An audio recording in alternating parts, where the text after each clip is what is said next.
ये कथाएं पूरी तरह से कल्पना पर आधारित है। इनमें वर्णित स्थान, पात्र, घटनाएं और रहस्य वास्तविक नहीं है।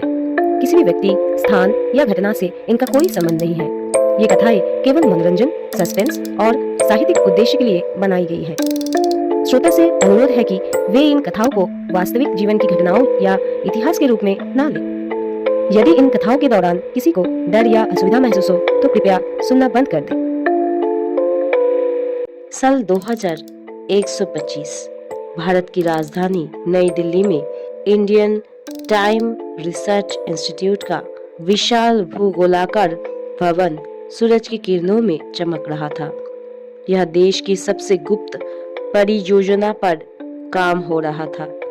समय संवाहिनी, एक ऐसी मशीन जो समय की परतों को भेद कर अतीत के किसी भी युग को देखने और वहां कुछ सेकंड के लिए उपस्थित होने में सक्षम थी। इस परियोजना की प्रमुख थी डॉक्टर अदिति राघवन। 35 इयर्स की, तेज दिमाग, शांत स्वभाव और इतिहास के प्रति अपार प्रेम रखने वाली अदिति का सपना था भारत के इतिहास को केवल पढ़ा ना जाए बल्कि स्वयं देखा जाए। पहला मिशन था सिंधु सभ्यता। मशीन तैयार है मैम, सहायक नील ने कहा। स्थान मोहनजोदड़ो, लगभग 2500 ईसा पूर्व।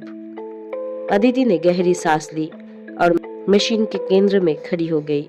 ऊर्जा की नीली तरंगे चारों ओर बिखरने लगी। क्षण भर बाद सब कुछ बदल गया। उसके सामने एक सजी धजी नगर थी। चौड़ी सड़कें, पकी हुई ईंटों के घर, जल निकास व्यवस्था, अनाज के भंडार, धूप में चमकता हुआ एक बड़ा स्नानागार, ग्रेदबाद भी था। एक बूढ़ा कारीगर उनकी तरफ देख रहा था। अदिति को डर था कि उनके नजरें उन्हें देख पाएंगी, लेकिन समय संवाहिनी ने उन्हें आंशिक अदृश्यता दी थी। फिर भी शायद कारीगर संवेदनशील था। उसने हवा में कुछ अजीब सी हरकत महसूस की और मुस्कुराया। हम कितने उन्नत थे, अदिति ने खुद से कहा। अचानक मशीन ने चेतावनी दी, समय अस्थिर हो रहा है, तुरंत वापस लौटिए। अदिति वापस लौटी, लेकिन उनके मन में एक आग जल चुकी थी। इतिहास इतना जीवंत हो सकता है, हमें इसे लोगों तक पहुंचाना ही होगा। दूसरा मिशन और भी साहसी था। मौर्य सम्राट के दरबार में, सम्राट अशोक के काल में, पाटलिपुत्र, लगभग 250 ईसा पूर्व। इस बार मशीन ने उन्हें एक वृक्ष की छाया में उतारा। सामने विशाल महल की चौकाचौंध थी। हाथियों पर सवार सैनिक, वैदिक परंपराओं के ध्वज और बुद्ध की शिक्षाओं के संदेशों से भरे स्तंभ। अदिति ने देखा सम्राट अशोक एक सलाहकार से बातचीत कर रहे थे। धर्म की यह व्याख्या सभी जनों तक पहुंचे, अशोक ने कहा। उनके सर में नरमी और दृढ़ता दोनों थे। अदिति का मन भर आया। इतिहास के पन्नों से निकलकर खड़ा एक युग, इतना वास्तविक, इतना निकट। लेकिन तभी अचानक जमीन कांपी। समय संवाहिनी की ऊर्जा लीक हो रही है, नील की आवाज उनके कानों में गूंज उठी। वे तुरंत वर्तमान लौट आए, लेकिन मशीन की सतह पर गहरी दरारें उभर चुकी थी। मशीन को ठीक करने में 1 महीना लगा और जब सब तैयार हुआ तो अदिति ने तीसरा गंतव्य चुना, शाहजहां का दौर। वे आगरा पहुंची। सामने ताजमहल, चांदनी में दुधिया चमकता हुआ। यमुना का पानी हल्की लहरों में झिलमिला रहा था। इतना शांत सौंदर्य कि अदिति को लगा वे किसी सपने में है। लेकिन तभी उन्होंने कुछ अजीब देखा। दूर एक मुगल विद्वान एक मेटल का चक्र लिए बैठा था, जिस पर अज्ञात गुप्त चिन्ह चमक रहे थे। वो उस पर किसी मंत्र जैसा कोड लिख रहा था। अदिति चौंक गई। वो चक्र बिल्कुल समय संवाहिनी के ऊर्जा कोड जैसा था। क्या यह संभव है उन्होंने सोचा, क्या अतीत में किसी ने समय की ऊर्जा को महसूस किया था, या क्या किसी और ने भी समय यात्रा की थी? अचानक विद्वान ने सिर उठाया और सीधे अदिति की दिशा में देखा। अदिति का दिल तेजी से धड़कने लगा। क्या वो वास्तव में उन्हें देख सकता था? एआई इंटरकॉम में वार्निंग मिली, संभावित समय विक्षोभ, तुरंत लौटिए। अदिति वापस आई, लेकिन अब उनके मन में एक सवाल था, क्या मैं अतीत को ही देख रही हूँ या अतीत भी मुझे देख रहा है? इस बार वे तैयार होकर गई। गंतव्य 1857 मेरठ। सड़क पर सन्नाटा था। अचानक बंदूक की आवाज गूंजी और फिर एक एक कर विद्रोह की चिंगारियां भड़क उठी। झलकारी बाई के सैनिक अपने घोड़े पर तेजी से दौड़ रहे थे। कमल और चरखा के प्रतीक हर तरफ उभर रहे थे। अदिति ने देखा, युवाओं की आंखों में क्रोध, साहस और स्वाधीनता की ज्वाला। इतिहास की किताबों में इन शब्दों को पढ़ना और यहाँ महसूस करना एकदम अलग अनुभव था। लेकिन फिर किसी ने उनके पास से दौड़ते हुए कहा, मैडम जल्दी भागिए। अदिति स्तब्ध हो गई। क्या ये भ्रम था? नहीं, एक सैनिक सीधा उनकी ओर बढ़ रहा था, जैसे वो उन्हें देख सकता हो।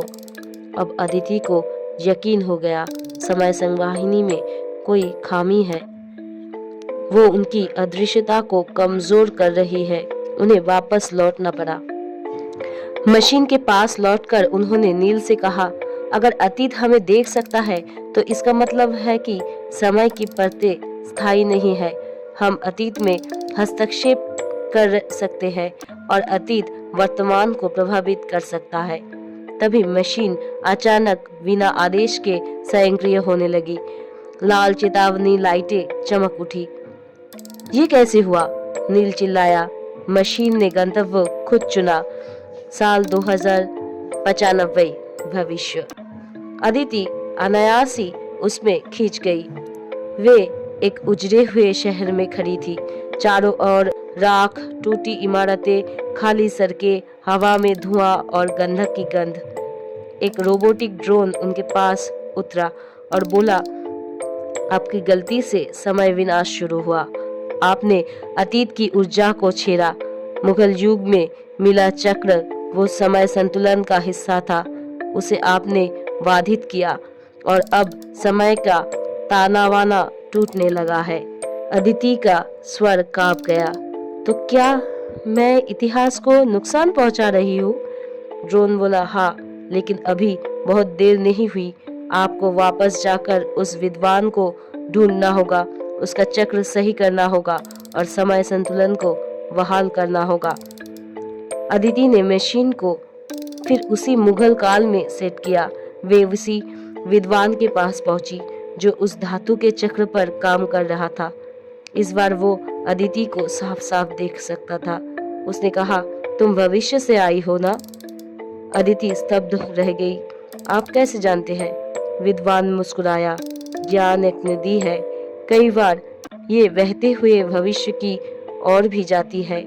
तुमने मेरे चक्र में व्यवधान डाल दिया था, लेकिन इसे ठीक करना अभी संभव है। दोनों ने मिलकर उस ऊर्जा चक्र को संतुलित किया। उनके हाथों से निकलती हल्की नीली आभा चक्र में समा गई और अचानक वातावरण स्थिर होने लगा, जैसे समय की टूटी हुई डोर फिर जुड़ रही हो। विद्वान ने कहा, स्मरण रखना, इतिहास देखने के लिए है, बदलने के लिए नहीं। अदिति ने सिर झुका दिया, धन्यवाद। मशीन के कमरे में लौटकर उन्होंने देखा सब कुछ सामान्य हो चुका है।